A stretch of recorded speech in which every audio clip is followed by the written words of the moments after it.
문제달인 신혜순입니다. 공무원 한국사 핵심이론 강의 시작하겠습니다. 일제 침략과 국권 침탈에 대해서예요. 1902년에 제1차 영일 동맹이 체결되는데요. 러시아를 견제하기 위한 양국의 군사 동맹이었어요. 1903년에 러시아가 용안포를 점령하고 조차를 요구하게 되는 용안포 사건이 발생하게 되어 압록강 지역의 삼림체벌권을 보호한다라는 구실을 내세웠지만 실상은 군사기지 건설의 목적이 있었던 것이에요. 영국과 일본의 반대로 이 계획이 무산되어지는데요. 이 갈수록 러시아와 일본의 대립이 격화되니까 대한제국에서는 국외 중립선언을 하기에 이르러요. 1904년 1월의 일이에요. 하지만 일본은 대한제국의 국외 중립선언을 무시하고 러시아에 대한 선제 공격을 감행하게 되어 2월 8일 리순을 공격하고요. 그리고 제물포항에 정박 중이던 러시아 함대를 격침했던 것이에요.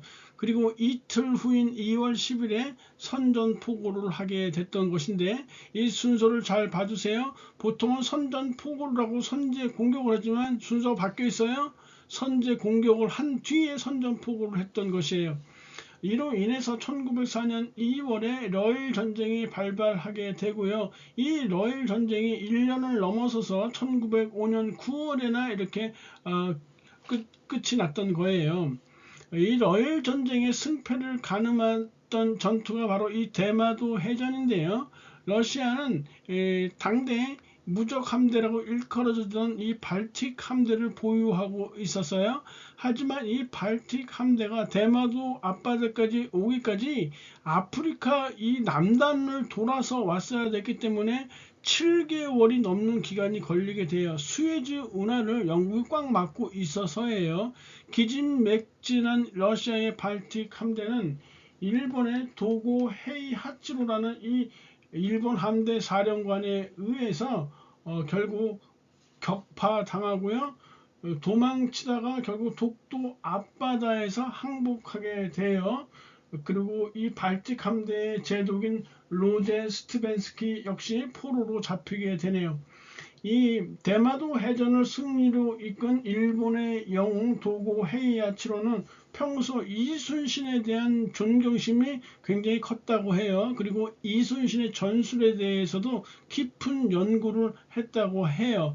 외신이 발틱 함대 격파에 대한 이 소감을 묻자 본인이 이룩한 성과는 이순신이 이룩한 업적에 비해서 아주 보잘것없는 성과였다라고 말했다고 해요. 그만큼 이순신에 대한 이런 그 존중심이요 굉장히 컸던 것 같아요. 1904년 한일 의정서가 체결되는데요.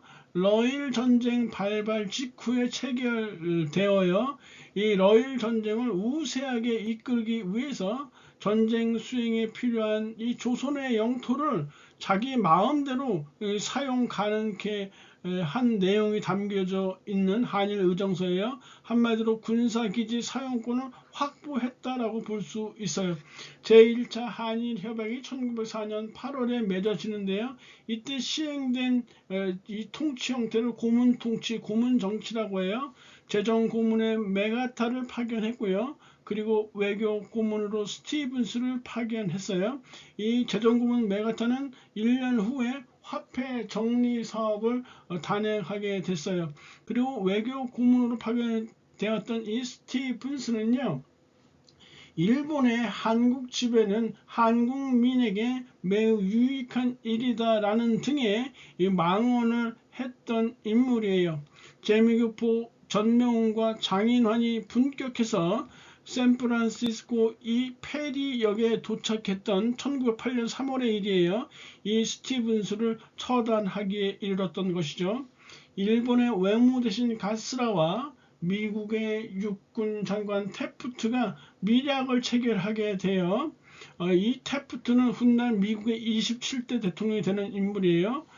조선에서 일본의 우위를 인정하고요. 미국은요. 그리고 일본은 필리핀에서의 미국의 우위를 인정하는 밀약이에요. 제2차 영일동맹 역시 마찬가지예요. 조선에서의 우위권 일본을 인정해 주고요. 인도에서의 영국의 우위권을 인정해 주는 곳이에요. 즉 제국주의 강대국끼리 상호 인정해 주는 것이에요. 이 약소국 지배에 대한 어떤 그런 공인된 의미를 띠고 있는 것이죠. 1905년 9월에 포츠머스 조약이 체결되어 러일 전쟁 종교를 알리게 되고요. 러시아는 이 한국에 대해서 일체 손을 다 띄고요. 일본의 한국 지배권을 인정하기에 이르러요. 제2차 한일협약 을사늑약이 1905년 11월에 체결되는데요. 일본은 경운궁, 즉 덕수궁을 군대로 포위하고요. 을사오적, 이지용, 이완용, 이근택, 박재순, 권중현 등을 앞세워서 강제로 조약을 체결했던 것이에요. 이 을사늑약을 통해서 대한제국은 외교권을 상실하게 돼요. 그리고 일본은 통감부를 설치해서 통감 정치를 행하게 되는데요. 통감 1인이 서울에 왕 밑에 통감 1인을 두고요. 이 통감 1인이 서울에 주재하면서 외교를 관리하고요. 그리고 황제를 뵐 수 있는 황제 아련권을 갖게 되는 것이고요. 초대 통감으로 이토 히로부미가 부임하게 됐던 것이죠. 이에 분격한 민영환과 조병세 등이 자결했고요. 황성신문의 주필 장지연은 시일야 방성태국이라는 사설을 게재했으며 신돌석 그리고 최익현 등의 을사의병이 봉기하게 됐던 것이에요. 그리고 나철과 오기호는 을사오적을 처단할 목적으로 자신회를 조직하기에 이르러요.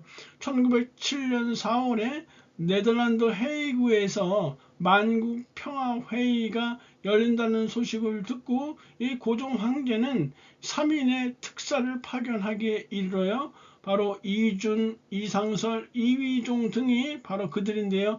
을사늑약의 부당한 체결을 호소할 목적으로 파견했던 것이에요. 이게 1907년 4월의 일이에요. 하지만 이 3명의 특사는 그 회의장에 입장조차 못해요. 일본의 방해로 인해서죠. 분격한 이준 열사가 배를 할복하는 이런 순국을 하게 됐던 것이죠. 여하튼 헤이그 특사 파견으로 인해서 고종 황제가 7월 20일에 강제 퇴위당하네요. 1907년 7월에 한일 신협약 정미 7조약이 맺어지게 되어 차관 정치를 행하게 되는데요. 이 차관 정치는요. 통감이 추천한 일본인을 한국 관리로 임명하는 것이에요. 이걸 잘 보셔야 돼요. 통감이 추천한 한국인 아니에요. 통감이 추천한 일본인을 한국의 관리로 임명한다는 얘기예요. 그리고 한일 신협약의 내용에 따라서 군대가 해산되는데요. 이때 해산된 군인들이 의병 활동에 참가함으로써 정미의병이 봉기하게 됐던 것이에요. 그리고 이 정미의병은요. 의병 전쟁으로 진화하게 돼요. 1909년 7월에 기유각서가 체결되어요. 사법권과 감옥 관리까지 이런 관리권까지 박탈당하게 돼요. 대한제국이요. 1909년 10월 26일에 안중근의 의거가 있었어요. 만주 하얼빈에서 이토 히로부미를 처단했던 것이에요. 재판정에서 이토 히로부미 저격한 동기에 대해서 질문을 하니까 안중근 의사가 나는 대한의군의 참모 중장으로서 마땅히 적의 수장을 처단했을 뿐이다 라고 당당히 밝혀서 이 대한민의 기계를 세계 만방에 떨친 바 있었어요. 1910년 3월 26일 오전 9시에 그의 두 동생 안정근, 안공군과 마지막 면회를 갔고요. 10시에 교수형으로 리순 감옥에서 순국하게 되셨던 거예요.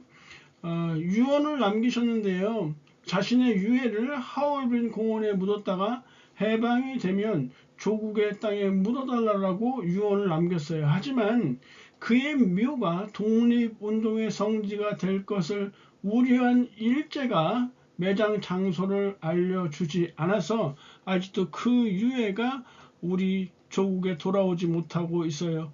그의 순국했었을 때 나이 향년 32세의 아주 젊은 나이였단 말이에요. 1910년 6월에는 경찰권 위탁 각서가 체결돼서 경찰권마저 박탈당하게 되고요.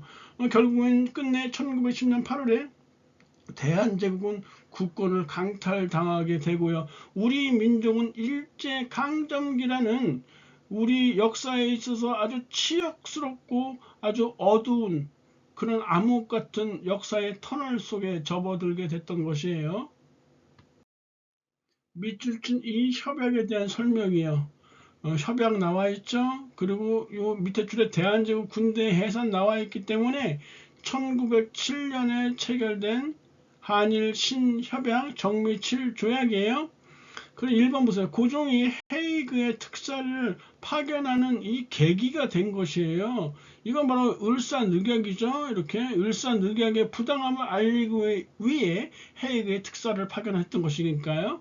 최익현이 의병운동을 처음 시작한 것 역시 을사늑약으로 인해서죠. 3번에 제종 고문 메카사가 화폐 정리 사업을 실시하는 근거는 제1차 한일협약 1904년에 체결되었던 제1차 한일협약으로 인해서 그 다음에 1905년에 화폐 정리 사업을 단행하게 됐던 것이죠. 4번이 그래서 정답이에요. 통감이 추천하는 일본인을 한국 관리에 임명한다라는 내용을 담고 있는 것, 이게 바로 한일 신협약이고 바로 이것이 차관 정치였단 말이에요. 강의 듣느라고 고생하셨고 다음 시간에 뵙겠습니다. 감사합니다.